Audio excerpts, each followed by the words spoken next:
Thermodynamics లో one more important question. What are extensive and intensive properties? So extensive and intensive properties అంటే ఏంటి? So ఇది చాలా simple. అర్థం చేసుకొని నేర్చుకుంటే చాలా ఈజీగా ఉంటుంది. కాబట్టి అర్థం చేసుకోండి, బై హార్ట్ చేయాల్సిన అవసరం లేదు. ఫస్ట్ మనం ఎక్స్టెన్సివ్ ప్రాపర్టీస్ చూద్దాం. Extensive properties. సో ఏ ప్రాపర్టీస్ అయితే the properties which depend on the amount of the substance మీద డిపెండ్ అయితే వాటిని ఎక్స్టెన్సివ్ ప్రాపర్టీస్ అంటాం. అమౌంట్ ఆఫ్ ద సబ్స్టెన్స్ మీద డిపెండ్ అవ్వకపోతే వాటిని ఇంటెన్సివ్ ప్రాపర్టీస్ అంటాం.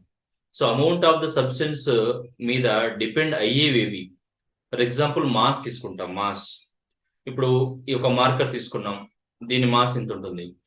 అలాగే ఇది తీసుకున్నాం, దీని మాస్ ఎంత ఉంటుంది. మీరు చూసి చెప్పొచ్చు, సైజును బట్టి ఇది ఎక్కువ ఉండొచ్చు, ఇది తక్కువ ఉండొచ్చు అంతే కదా, మనకు తెలియదు. కాబట్టి సైజ్ ఎక్కువ ఉంది కాబట్టి దీని మాస్ ఎక్కువ ఉంటుంది, దీని మాస్ తక్కువ ఉంటుంది అని చెప్పొచ్చు. అంటే ఏంటి, మాస్ అనేది అమౌంట్ ఆఫ్ ద సబ్స్టెన్స్ మీద డిపెండ్ అయి ఉంటుంది. ఒక ఇద్దరు పర్సన్స్ తీసుకున్నాం, ఒకరు థిన్ గా ఉన్నారు, ఒకరు ఫుల్ ఫిగర్డ్ ఉన్నారు. అలా ఉన్నప్పుడు మనం ఫుల్ ఫిగర్డ్ గా ఉన్న వాళ్ళని మనం చెప్పొచ్చు ఏమని, వాళ్ళు వెయిట్ ఎక్కువ ఉంటారు అంటే మాస్ ఎక్కువ ఉంటారని.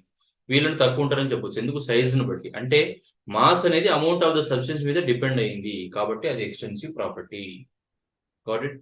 అలాగే వాల్యూమ్ ఉందనుకోండి, వాల్యూమ్ ఒక చిన్న గ్లాస్ లో వాటర్ తీసుకొచ్చారు, ఇంకొక పెద్ద బకెట్ లో వాటర్ తీసుకొచ్చారు. దేనికి వాల్యూమ్ ఎక్కువ ఉంటుంది అంటే మీరు చెప్పొచ్చు, బకెట్ లో స్పేస్ ఎక్కువ ఉంది కాబట్టి అందులో వాటర్ ఎక్కువ ఉంటాయి కాబట్టి వాల్యూమ్ ఎక్కువ ఉంటుంది. ఈ చిన్న గ్లాస్ లో స్పేస్ తక్కువ ఉంటుంది కాబట్టి వాటర్ తక్కువ ఉంటే వాల్యూమ్ ఆఫ్ వాటర్ కూడా తక్కువగా ఉంటుంది. అంటే వాల్యూమ్ కూడా ఎక్కడ డిపెండ్ అయింది, అమౌంట్ ఆఫ్ ద సబ్స్టెన్స్ మీద డిపెండ్ అయింది. కాబట్టి వాటిని ఇంటెన్సివ్ ప్రాపర్టీస్ అంటాం. అంటే మనం ఏం రాయొచ్చు అంటే డెఫినేషన్ సింపుల్ గా, ద ప్రాపర్టీస్ which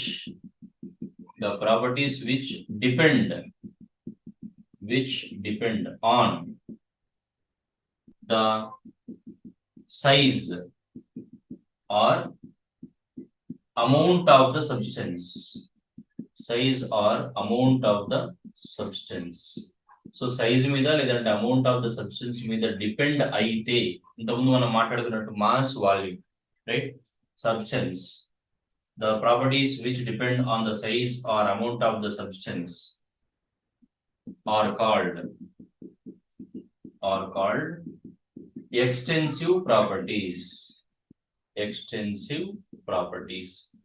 Depend అయితే extensive properties, depend అవ్వకపోతే intensive properties. So these are extensive properties.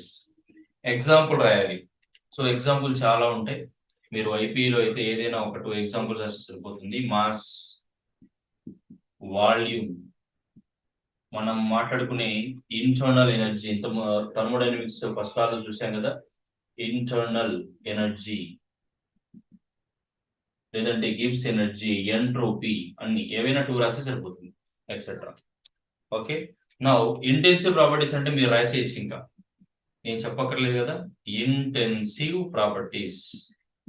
Intensive properties so రాయొచ్చు, కానీ వాటిని అర్థం చేసుకోవాలి. ఎలా అర్థం చేసుకోవాలి నేను చెప్తాను. ఓకే, సో ఇంటెన్సివ్ ప్రాపర్టీ మనము ఎగ్జాంపుల్కి బాయిలింగ్ పాయింట్ తీసుకుందాం. ఒక చిన్న గ్లాస్ తీసుకొచ్చి ఇందులో బాయిలింగ్ పాయింట్ ఆఫ్ వాటర్ ఏంటి అంటే, వాటర్ బాయిలింగ్ పాయింట్ ఎంత, 100 డిగ్రీ సెల్సియస్ అని చెప్తారు. ఒక 5 లీటర్స్ ఆఫ్ వాటర్ తీసుకొచ్చి దీని బాయిలింగ్ పాయింట్ ఎంత అంటే ఏం చెప్తారు, మారుస్తారా? మారుతుందా? 5000 లీటర్ తీసుకున్నా, 500 లీటర్ తీసుకున్నా, 5 లీటర్ తీసుకున్నా, 5 ml తీసుకున్నా, boiling point of water is 100 degree Celsius. అది మారదు. There is no change in the boiling point. Melting point తీసుకున్నా అంతే కదా. ఐస్ తీసుకుంటాం for example, melting point of ice 0 degree Celsius, freezing point of ice 0 degree Celsius.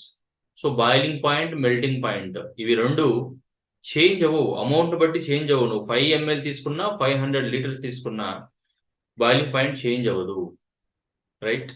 అలాగే మనము pressure కూడా తీసుకోవచ్చు. Pressure 20 ml of hydrogen gas exerted 1 atmosphere pressure. 20 ml తీసుకున్నా 200 ml తీసుకున్నా ప్రెషర్ అలాగే ఉంటుంది. సో అది కూడా మనకి ఇంటెన్సివ్ ప్రాపర్టీ. అంటే డిపెండెంట్ ప్లేస్ లో ఇండిపెండెంట్ అని రాసి సరిపోతుంది. The properties which independent of dependent of ఇలా రాద్దాం. Dependent of the size or amount of the substance are called extensive properties. ఇప్పుడు ఎలా రాయొచ్చు? ద ప్రాపర్టీస్ చెప్పండి మీరే. ద ప్రాపర్టీస్ విచ్ ఇండిపెండెంట్, ఇది చాలా ఇంపార్టెంట్. ఇండిపెండెంట్ బై మిస్టేక్ ఇది దీనికి రాయద్దు, right? Independent of the size, or amount of substance,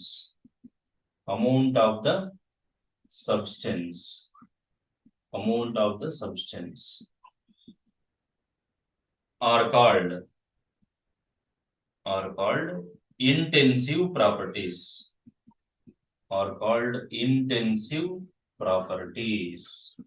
so very simple. అక్కడ డిపెండెంట్ రాసాం, ఇక్కడ ఇండిపెండెంట్ రాసాం, అంతే. అదే డిఫరెన్స్. డిపెండెంట్ అయితే ఎక్స్టెన్సివ్ ప్రాపర్టీస్, ఇండిపెండెంట్ అయితే ఇంటెన్సివ్ ప్రాపర్టీస్. మీరు గుర్తుపెట్టుకోండి, ఇక్కడ ఐ ఉంటే ఇండిపెండెంట్ అయితే ఇక్కడ ఐ, అలా గుర్తుపెట్టుకోండి. ఐ ఇండిపెండెంట్ అంటే intensive, I for independent, I for intensive. Okay. Examples ఏం రాసి ఇంతకుముందు చెప్పినట్టు బాయిలింగ్ పాయింట్, మెల్టింగ్ పాయింట్, అలా ఏవైనా రాయొచ్చు. ఇవి బాగా గుర్తుంటాయి కాబట్టి ఇవి రాసుకోండి ఎగ్జాంపుల్ గా. Boiling point, melting point, etcetera. So these are about extensive or intensive properties. Last time కూడా అడిగారు చాలా సార్లు. 2 మార్క్స్ అడగొచ్చు, 4 మార్క్స్ కూడా అడగొచ్చు. ఎగ్జాంపుల్స్ తో, విత్ ఎగ్జాంపుల్స్ అడిగితే, ప్రాపర్టీస్ విత్ ఎగ్జాంపుల్స్ అడిగితే 4 మార్క్స్ అడుగుతూ ఉంటారు యూజువల్ గా. విత్ ఎగ్జాంపుల్స్, వితౌట్ ఎగ్జాంపుల్స్ అంటే జస్ట్ డెఫినేషన్ అడుగుతారు. ఎగ్జాంపుల్స్ గుర్తుపెట్టుకోవాల్సిన అవసరం లేదు. సో చాలా సింపుల్ గా ఉంది కాబట్టి ఈజీగా నేర్చేసుకోండి.